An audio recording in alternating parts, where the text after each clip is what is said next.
This game is a key example as to how one aspect of the game can ruin it for me as a Christian.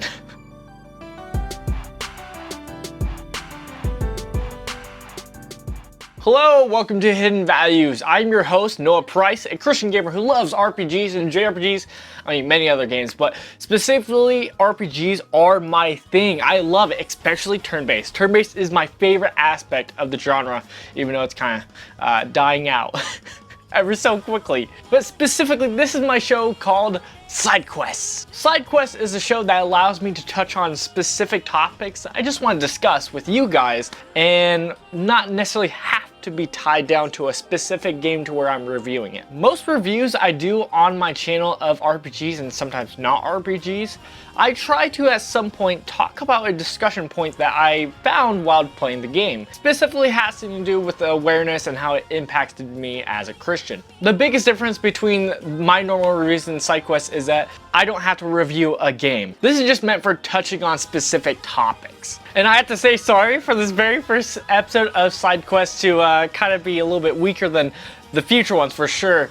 This has to do with that I'm in the middle of trying to beat a game as quickly as I can, so I don't have a lot of time to push out a normal high definition video, I guess you could say. But this is gonna be a nice, quick, hopefully a good video for you guys to consume. And compared to other SIDEQUEST videos, this one is gonna be slightly more tied down to a game than what will be in future episodes, basically. The game I'm bouncing off of to discuss this topic is a game called Shining Resonance. This is a series / game that I never heard of, but haven't really started playing it until just recently, and I've had this game for over a year now.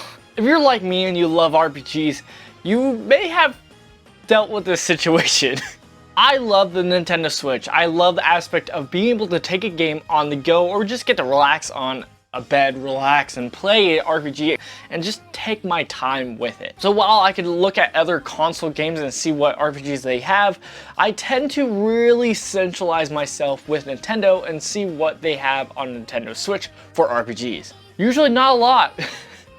There's times where there's not much, and so you may have been in a situation like I have, where you're just walking into your local game store, maybe a GameStop, and you're trying to find a game to play, a new RPG that you haven't experienced at all. Well, that was me with this game. And with the appeal of it possibly another RPG that I haven't experienced and getting to experience the story there, but also with the caveat of its gimmick being you get to become a dragon and fight. I thought, what the heck, why not try out this game, see what happens? Instantly after buying the game, I didn't continue playing the game.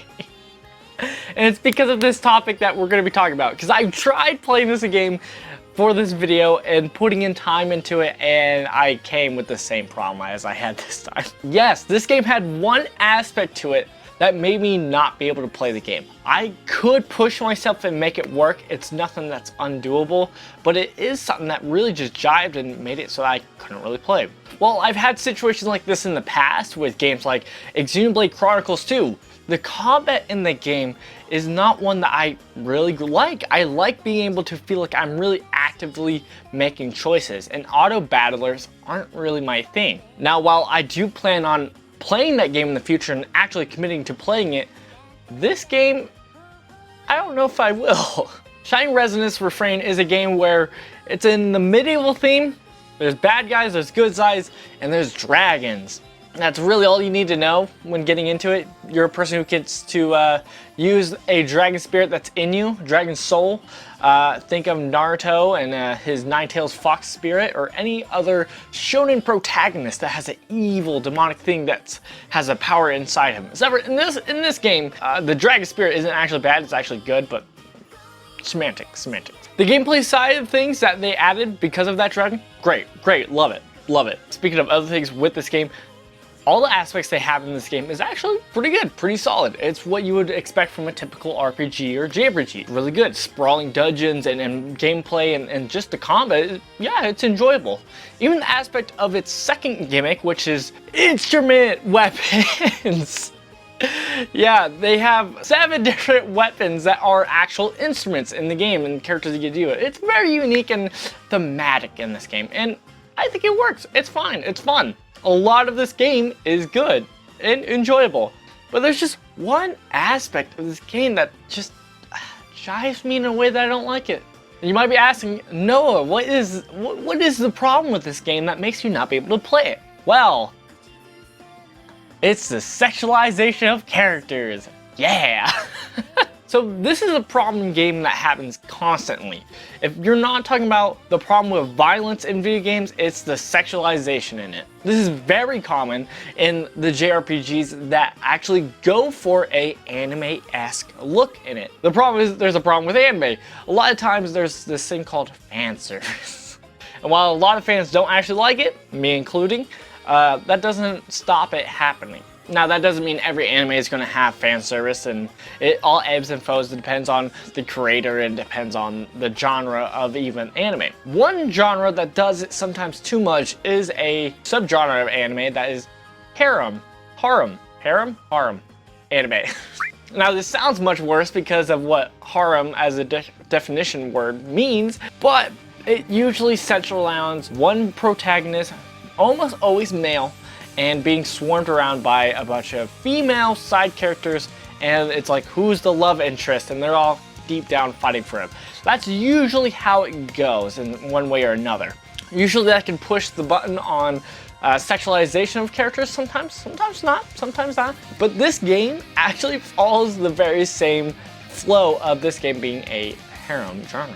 Not all your party members are females, but majority of them are love interests. And there's even a mechanic in this game that allows you to have a relationship status. While all this isn't necessarily bad or evil, it's just when you take that in hand with how the characters are designed, it's just, I can't enjoy this game if it feels like you're trying to flaunt something or trying to make them sexualized. Mostly because it is a element of sin that I try to resist the most because it's very easily tempting. So yeah, this is one aspect that really just ripped me away from the game, made me not really be able to take it serious or even play it. Again, this game isn't bad and it's not even the worst contender of this, but it just was one that I finally eventually said, you know what, I'm gonna play it. I actually was planning on reviewing it, but I couldn't help myself. It's not worth it. It's a real bummer for sure, because there is aspects of the game that makes it, you know, solid. But let me know down in the comments what aspects of games that just really just stuck you out of it, made you not be able to play it.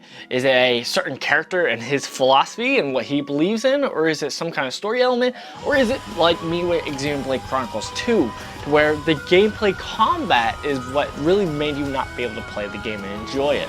But that's it today. I'm Noah Price, and I hope you like this. But yeah, get pumped. There's more videos coming out soonly. I'm excited to get it to you. I'm excited to do more side quest videos that are even more in depth. Again, this is just a beginning tippy toes into the side quest. Well, that's it for today. I'm out. Bye. God bless.